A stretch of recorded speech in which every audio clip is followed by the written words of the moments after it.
Super AI! Yes! It is day 2 of Super AI, and the action is happening right up here on the IO.net stage. I love the energy right down in the front. I love the energy in this room and out there on the exhibition floor. The action is happening here, out there, and all across Singapore all week long. Super AI sits at the core of Singapore AI Week, where people are charting a course to the future. And you are the people that are making that happen. And things are getting a little crazy out there.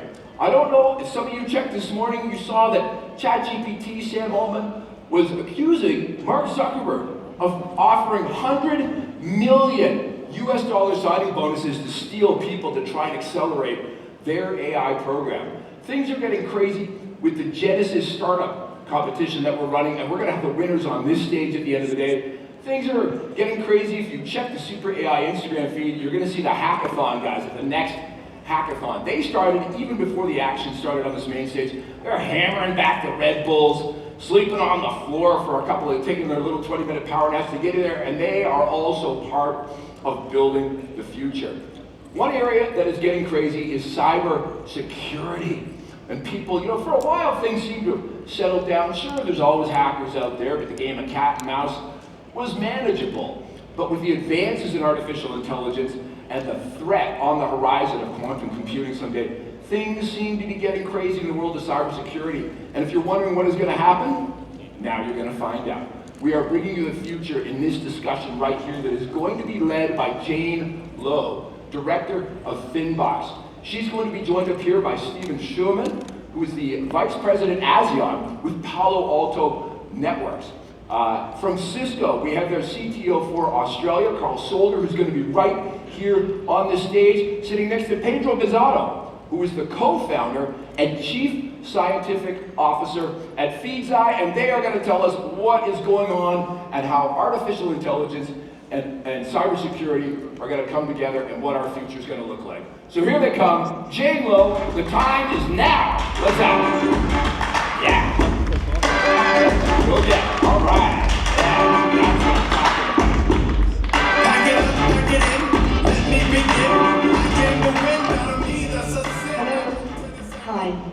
So thank you to everybody for joining us on this panel on cybersecurity on this very bright and early Thursday morning. I hope everybody has a cup of coffee and fully awake. So cybersecurity in the age of AI is a very important topic, right? We are no longer talking about traditional AI. We're talking about AI that can create, as all of us who has played with ChatGPT know. And we're talking about AI that can also, make decisions, execute actions, that can plan. So we as cyber defenders are leveraging its powerful capabilities, right, to further enhance our cybersecurity posture, whether it is to secure our network assets or financial assets, right? But at the same time, cyber criminals are also abusing and misusing its powerful capabilities for their malicious gains. So to innovate with confidence in this age of AI, we have to enhance our security posture, our people, our policies, our technology stack, right, to remain resilient and to also deliver business and security outcomes we can all rely on. And at the heart of this mission is the foundational principle of trust. Right, so for the purpose of today's panel discussion for the next 38 minutes or so, we will be structuring the discussion under 3 themes. The first theme of opportunities, how we as cyber defenders are using AI's powerful capabilities. The second theme of risk or threats, how cyber criminals and threat actors are abusing AI capabilities. And the third theme of trust, how we embed trust as we innovate with confidence so that we can embrace these AI powerful capabilities. So without further ado, so let's kick off with the first theme, right? So opportunities, so how are we as cyber defenders leveraging AI's powerful capabilities? So if I may come to Stephen first, if I may, right? So in your discussions with your clients or internal stakeholders, what are the kind of AI innovations that you see are truly transforming security operations? Yeah, so Palo Alto Networks, for those of you who don't know, we are an end-to-end cybersecurity company. Don't let the name networks mislead you to think that we only do network security. We're truly end-to-end. We do network, cloud, endpoint, security operations, etc. One of the things we've noticed over the last years, and it's accelerated, the types of attacks that you see now are using AI to create greater volume of attacks, sophistication, etc. The analogy we often use is if you go to a gunfight, you don't want to turn up with a knife. The point being is hackers are using AI in sophisticated ways to launch attacks that are so well hidden, it's very difficult to identify something that is a potential threat versus that something that could be safe. So in the case of our business, and what we do is our role is very clear. For every company, organization, or government we work with, we want to make sure the services that are delivered can be trusted. So Singapore is a great example. For Singapore citizens or PRs or permanent residents that live here, you use government services with the highest level of trust. That's our mission as well. Now, in terms of ourselves as an organization, we use AI through our entire product set. So if you look at security operations, just to give you some crazy statistics, we as an organization get attacked, we have incidents against us, between 1.5 to 2 million attacks, incidents per day. So it's quite mind-boggling. We ingest 11 petabytes of data per day. Why do we ingest so much data? So the whole conference is about AI. The bedrock, the foundation of AI is data. We ingest so much data with the purpose to understand, can we identify a threat before it happens? Do we see an anomalous behavior? Can we see a pattern that typically we would not see? Now, think about it, 11 petabytes of data, almost 2 million attacks. Is it possible to throw human beings against that? Absolutely not. So we use artificial intelligence to correlate all that data to see a pattern which typically you would not see unless you had a lot of time. The problem is the hackers are in and out now within minutes. It used to be days, weeks, and months. It's minutes now. So we have to use artificial intelligence to see the pattern before it happens. And we're able to do that. We're able to tell our customers, the people we work with, governments, an attack is coming. And that's the position we want to be in. We want to be proactive. Why? Because all the businesses that you run and operate, you have to deliver services that can be trusted and that will not be compromised. So from predictive to proactive. Correct. Yes, right. Predictive is the past. We have to be proactive and know that something is coming. Yes.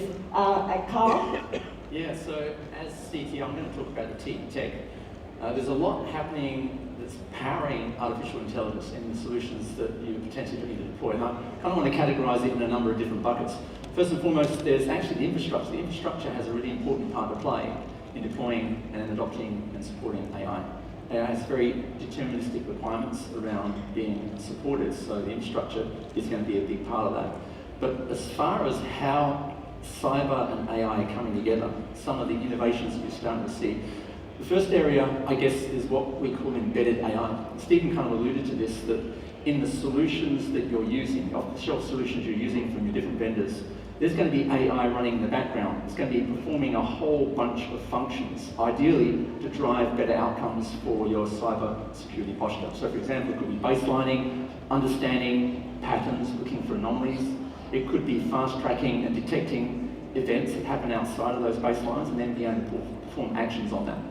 It's also about maybe optimizing looking at policy. You might have a very large policy list. You could be looking to use AI to conversion consolidate that to make it more effective, remove duplication, that kind of thing. So there's that embedded AI part, which is, of course, really, really important.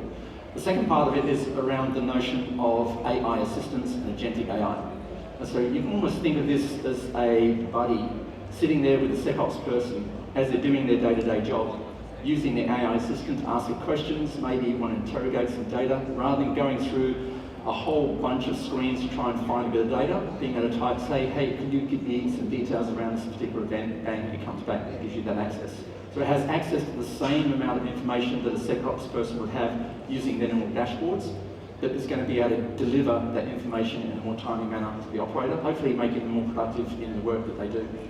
The agents themselves also are important because they're going to be doing the role of the operator. So Stephen was kind of giving an example where you could have a hacker coming in. An individual person might not necessarily be able to identify that, but that agentic AI can be able to identify and perform actions on behalf of the company.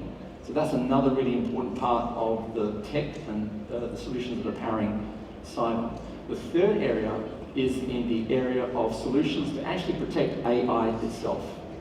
So AI, whether it's a model, whether it's an application, it represents an attack surface that a threat actor can look to use to try to compromise. So for example, you're downloading a model from Hugging Face. How do you know if that model has some malware embedded in that?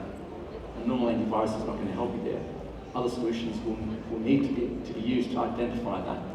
Looking at other areas of misuse, data poisoning, exfiltration, what we call excessive consumption. There's a whole host of vulnerabilities that those AI models are going to have, and you need to have systems in place to be able to protect that. You also need to start thinking about the use of those models. Most of the security solutions in the industry today are really good at determining who can access an application. So Carl can access payroll application, Carl can access this application. That's what a typical security solution is going to provide you. But once you give someone access to that application, how do you then determine how, or secure how the user uses that application? There's many instances, and you can read on, you can do searches on Google. A famous one, which was about a year ago, a car dealership in Northern California decided to move into the 21st century and decided to offer a chatbot powered by a custom large language model sitting in the background to help their customers buy Chevrolet cars.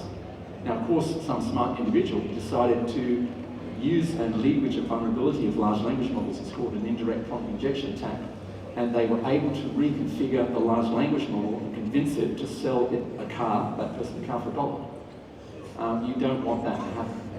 So that's another aspect of technology we're starting to look at to provide you with a better way in which you can secure the infrastructure, the applications, the models, and the data that's going to power that AI that's ultimately going to improve your security posture for your organization. All right, thanks, Carl. You touched on a lot of points that we are going to cover later in the panel. Agentic AI, kind of data poisoning, prompt injection. But before we deep dive into some of these aspects, I'd like to come to you, Petro. So what kind of examples have you seen, in the area of fraud intelligence? How AI is powering some of these predictive to proactive threat intelligence or other business outcomes? First of all, thanks for having me. It's a pleasure to be here. And to give you a little bit of context, SuperAI is a company that does fraud detection and anti-money laundering and account opening fraud detection for large banks, from large banks to small banks, from payment processors and networks. So we work across the globe. Right now we are protecting about 1 billion consumers worldwide in about 180 countries. Overall, our amount of money that we are protecting last year was to $6 trillion. We are on track to be at $8 trillion. So it's a huge volume of transactions and payments that we are protecting worldwide. We have been using AI for about 10 years now in production. So all of these transactions and payments and transfers are being already protected with AI. Worldwide for our clients and their clients. We've seen that in the last few years with Gen AI, fraudsters are also using AI quite a lot. It is lowering the barrier of entry for fraudsters. It's allowing more personalized attacks. It's allowing a new scale of attacks. Now they can automate and do sometimes like 1,000 or 10,000 attacks with small variations to try to find which ones work better. They're able to do personalized attacks that sometimes look out of science fiction. For example, simulating a Zoom call where everybody is fake.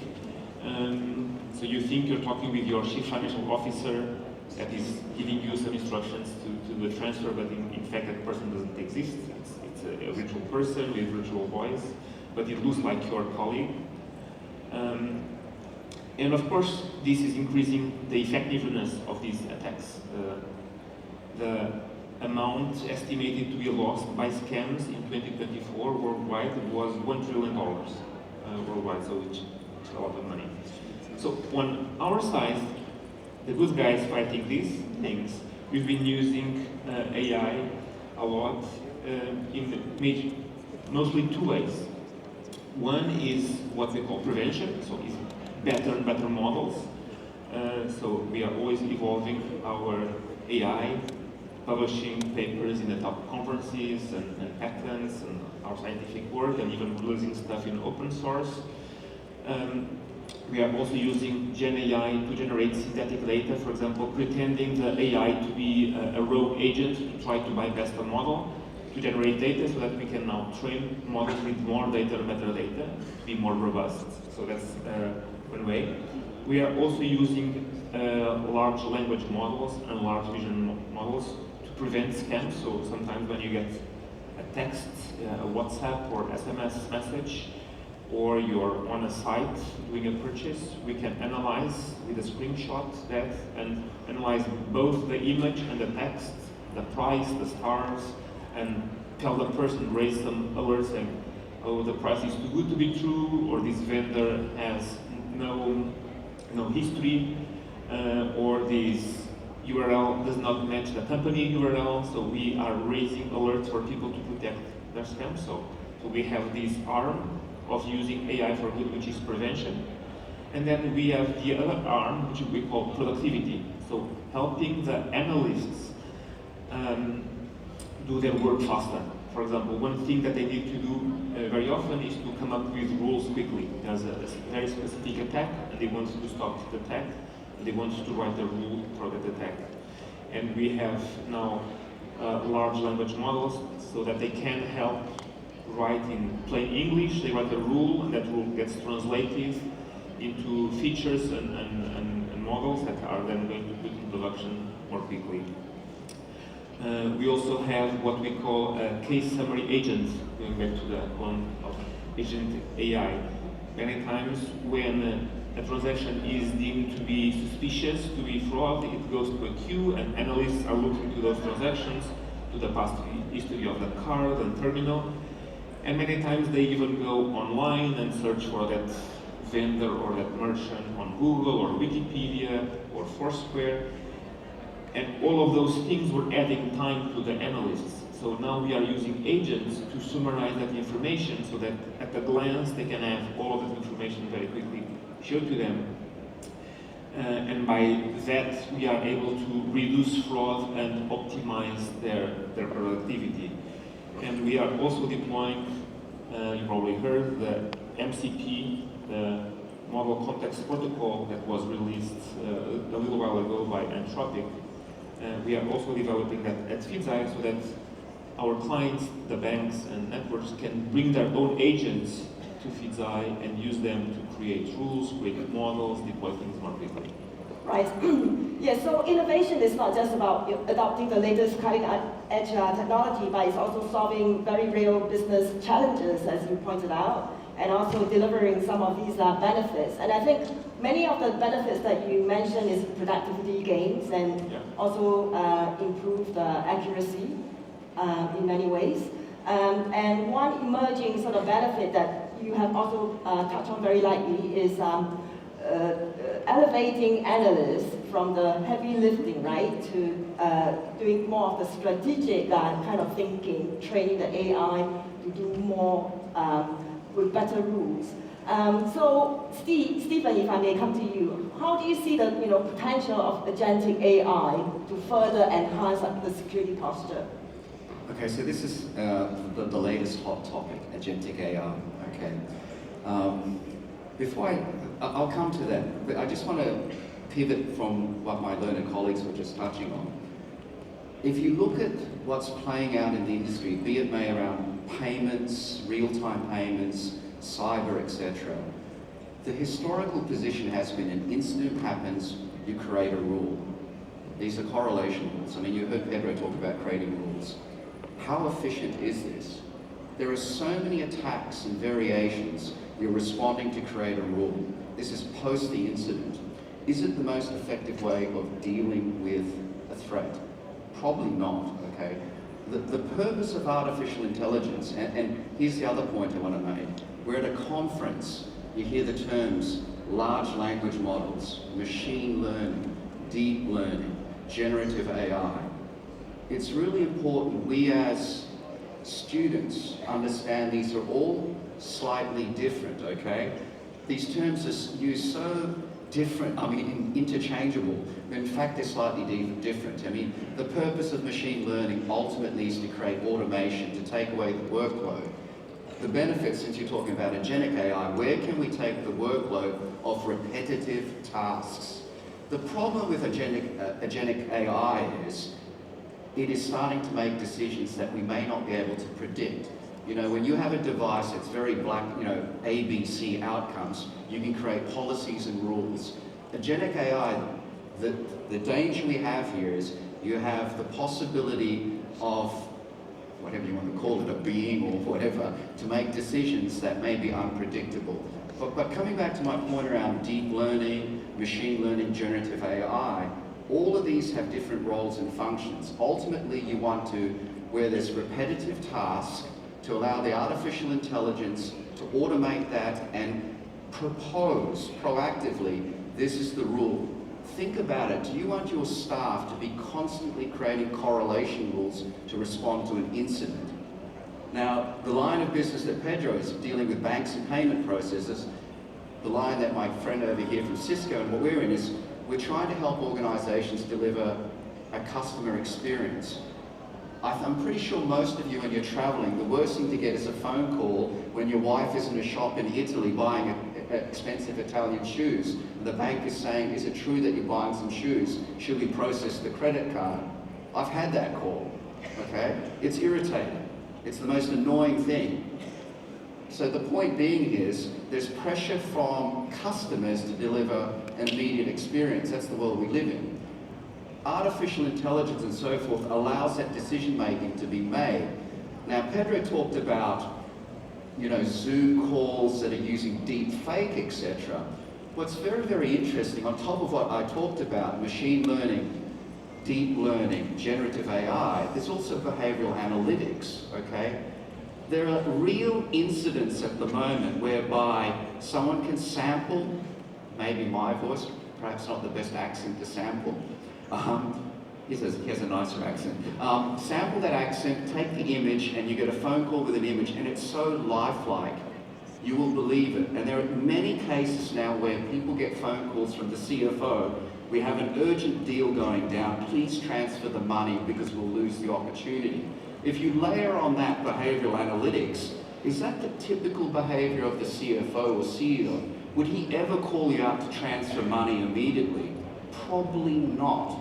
So you see how all these different elements of AI, etc., can, when combined, you can start applying some very rational thought process. And this is the point here. All these different pieces together give us the opportunity to automate and make better decisions. With the outcome, repetitive processes, AI will take over. Honestly, do you want your children to go and work in a call center? Is that a high quality job? That's where AI will help. We shouldn't be fearful of that. We want our friends, our children, etc. to do high quality jobs. What are those high quality jobs? Those high quality jobs, I think Pedro alluded to, is for ourselves. Our analysts now rarely deal with incidents. 90+% of our incidents are fully automated in our company. Our analysts now, they spend most of their time creating black swan events. We launch attacks on ourselves that we would never ever consider, you know, how is that possible? They're paid to launch attacks on ourselves, and that's the high quality work we need to be doing, not firefighting. Most of us at the moment are firefighting, and there's an unfortunate outcome of that situation. The fatigue in the industry, be it may around payment processing, on credit cards, be it may being an analyst in a SOC, be it may writing code to launch a new application, is not high quality work. There is churn. And the problem all of us have in the industry at the moment is finding talent.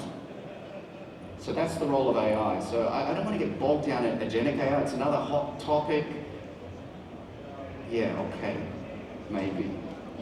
But we have to be wary of it because it can make decisions that are irrational. How do we create policy around that? Exactly, yeah, creating the policies and the governance framework, Right. accountability, right? So that's one topic that we'll deep dive into under theme number 3.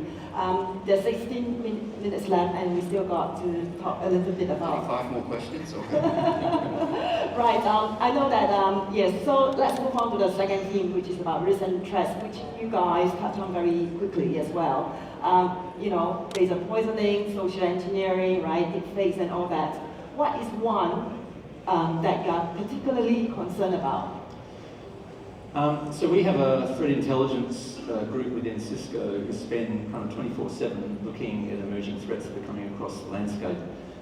If you look at the top threats that are coming in, or at least over the last 6 to 9 months, one of those is phishing. So phishing, as you probably appreciate, is where you get that email, you get that text, you get that message, trying to trick you into handing over your credentials. Identity theft is one of the biggest challenges that we face in the cyber industry across most companies. It's one of those aspects that you think about from a cyber professional standpoint. Defense is very difficult, attack is very easy. Why bang down the door, knock down the door when you can just get the keys and walk in and access whatever you want? And that's the whole notion behind phishing. So there are solutions that are in place today. The industry's kind of come up again using AI. I'll give you a kind of a quick example of how this might play. So let's shall we say I come into the office Monday to Friday, I get in the office about 7:30 in the morning, open up my MacBook, I connect to a particular network, maybe a specific Wi-Fi network, I'm accessing specific applications. So the AI will build a profile baseline around, okay, Carl uses a MacBook, he's in this location, using this network, accessing these applications. And now all of a sudden I inadvertently click on that letter from Nigeria that says, hey, I've won $1 million, and I inadvertently hand over my credentials. Now someone elsewhere in the world has got Carl's username and password and proceeds to log in to the network to try to access, to compromise some data. Now, the situation there is this person logging in from a very different place that I'm normally logging in. Maybe they're using a Windows laptop. Maybe they're logging in at a time of day that is not normally the time of day that I normally log in. They're accessing applications I don't normally access. That's an anomalous event. This is where an agentic AI system can identify that and shut that down straight away. Now, Stephen kind of talked about early on the fact that you have hundreds, thousands, tens of thousands, millions of incidents on a daily basis. How can a mere mortal human manage that? They can't. So the use of those agentic AI systems, in that particular case, phishing, is a great way to shut that threat down. And it's not just phishing, there's a whole host of social engineering, deepfakes, all of that. We have solutions, the industry's coming up with solutions to address those issues. But the phishing one is probably the one that is the most concerning to me because it impacts my direct family. And for that reason, I'm very keen to work on solutions that can address that. All right, okay, Carl. Thank you for that. Yes, do you have any more to add? Yeah, just to add to the phishing, I couldn't agree more. Singapore has one of the highest rates of phishing in the world. It's quite astounding for a country only 5.5 million people. It ranks, I think, top 5. It's one of the highest.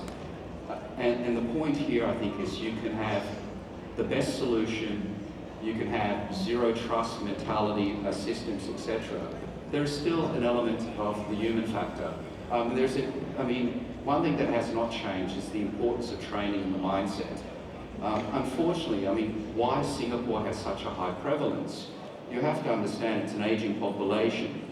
People like my parents come from an era where you trust people. You know your neighbour, you share food across the fence, you chit-chat about, be it made the cricket, the football, whatever, etc. You trust everyone. We now live in a world, unfortunately, we always have to have an element of doubt. Now, it's a completely different mindset. You have to train this mindset to have zero trust. And that's not an easy thing because you're dealing with human behaviour. And if you're dealing with the elderly, they come from a generation where you do trust people. So this is part of the problem. Coupled by the fact in Singapore, when you have a viral WhatsApp that goes around, there's a sale on petrol, Chinese New Year, why don't you click on the link? Sale out, Orchard Road, come on. So this is part of the problem. So that generates this behavioral aspect as well. So this is very, very hard. But zero trust is something and a mindset we all have to be thinking about, unfortunately. This is the world we live in. The best example of zero trust is here when you leave Singapore. You imagine, you go and check in, you validate your credentials, you get your boarding pass, you go to the first barrier, there's a police officer that checks your boarding pass, you go to the iris scan, that's the third check, you get to the gate, you get checked again, and maybe the stewardess may also check where you're sitting. 5 times your identity gets checked. That's a great example of zero trust, and that's the mentality, unfortunately, we need to have. That's the world we live in now, unfortunately. Right. You talk about zero trust, and of course, the next theme that we're going to discuss is about embedding trust, right, into our security posture. But before we go into that, just very quickly, 10 minutes left. Petro, anything you want to add to phishing or any other sort of cyber threat landscape? So maybe I can start by recommending Stephen, if he has many calls from the bank complaining about credit card movements, ask your bank to move to FitzEye. I don't own a bank, but I can introduce you. So we've seen that we have been embedding AI and trust in AI for a long time. Actually, we just released a couple months ago what we call trust score and trust signals. So it's new types of models that are ready from day 0. So you can just go to a client, a new client, brand new client, sometimes even a new product or a new region, and our models, because they have seen enough information, enough transactions, enough types of attacks, they are ready from the beginning. For example, during COVID, to be honest, I was a little bit afraid that our models were going to degrade, because COVID was a time of unforeseen change, right? The models were not trained for that kind of behavior. The stuff that we were doing was very different. People were not commuting, they were not traveling so much, they were buying stuff from home, they were having grants to support themselves in many geographies. So I was, to be honest, afraid that our models were going to behave poorly, but actually they behaved greatly. So I was very, of course, happy and relieved with that. And looking back, what really helped us out was that we were able to collect all of these risk signals, sometimes from the devices of people, because we are also have a piece besides account opening and transaction fraud and anti-money laundering. We also have what we call device trust. So we are checking the GPS of the device, the phone or tablet. Of course, everything is anonymized. We don't need to know the identity of the person, but we are able to track if this is normal for this person, for this time of day, for this device, if this is the same device that orders the payments or not as before. And for example, during COVID times, the models actually caught even more fraud than before, because there were also more attacks. So we've been embedding these zero-day trust models for a while now. And we also developed, related to your question, the trust framework. We released it in April. The trust framework is a framework that serves as a roadmap and guidance for teams that are developing models. And it has 5 pillars that they compose the trust. So transparent, robust, unbiased, secure, and tested. And we have a number of guidelines and questions for developers of AI systems. And by the way, we call them AI systems, not AI models or machine learning models, because normally the system is more complex than a model. It is the model, plus rules, plus lists, plus a user interface, plus the users, plus explanation. So the entire thing that makes decisions is the AI system. So we developed this trust framework. It's out there. If you just Google FitzEye Trust Framework, you'll see our page with a PDF describing the framework and some questions to guide people and to provide a score so that they can self-assess and see, okay, we are doing well, for example, in transparency, but not so much in the unbiased pillar. So, and then it gives directions and help. We also have open source software to help teams fulfill all of the trust pillar criteria.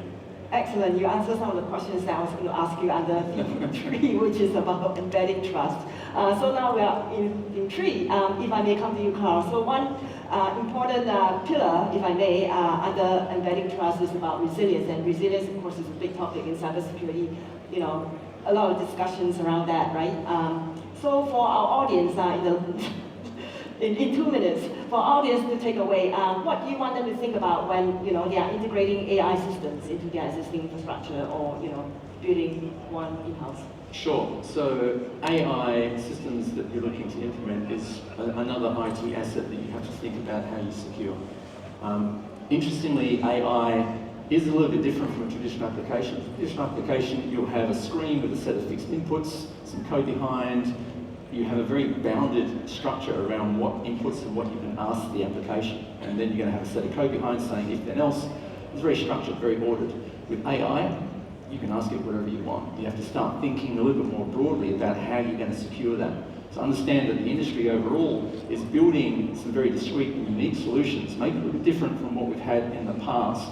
But don't just presume that your standard security solutions are going to be sufficient enough to protect those assets, AI models, applications, and chatbots. So there is some new tech out there that you need to at least be aware of and consider that as part of improving your posture should you be looking to implement AI.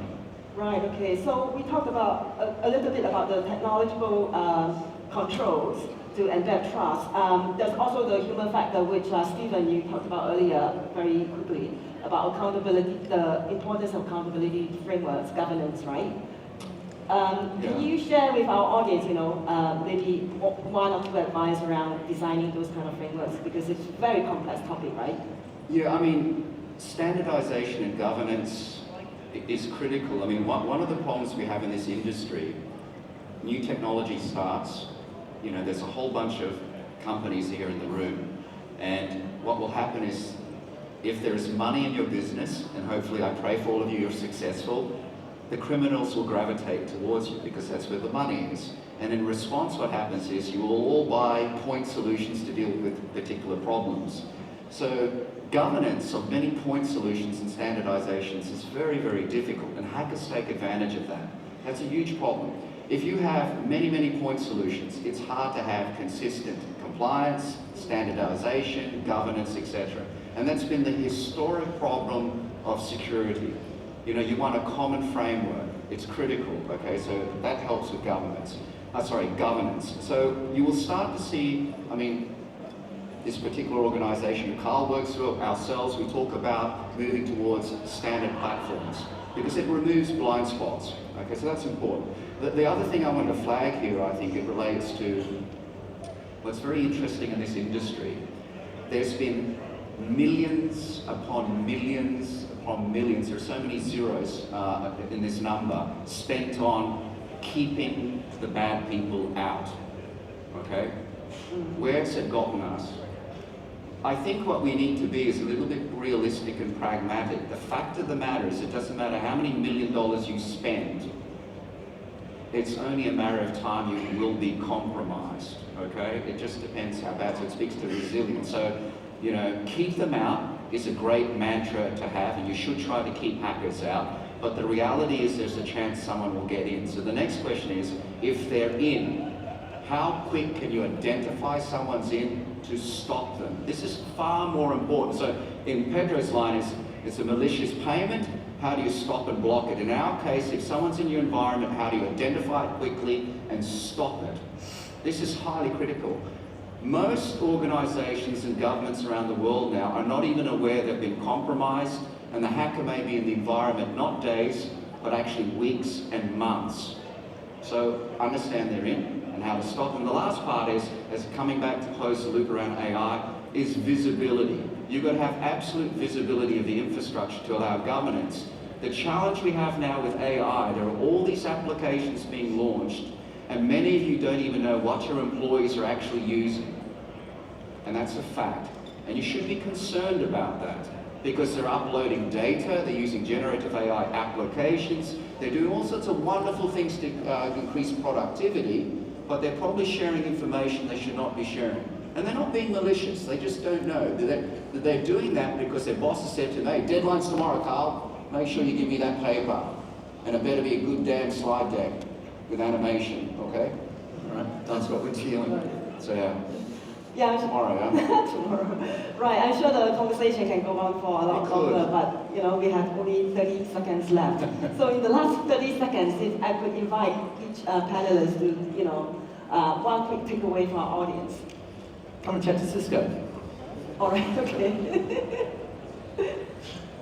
AI has immense potential. Don't be scared of it. Excellent. And I can say that there was a time where people thought that you have to have models that were either good or trustworthy and transparent, but I think you can have both. So we are happy to work with regulators and governments, and we have been seeing that in practice it is completely possible, feasible, realistic, attainable to actually have models that are doing a great job in production, but they are also transparent, they have good governance, information, you can describe the data, the model, so you can have the cake and the cherry on top and eat it too. Excellent. So yes, so I hope that that gives you food for thought, when you embark on your AI journey. So thank you very much to our panelists.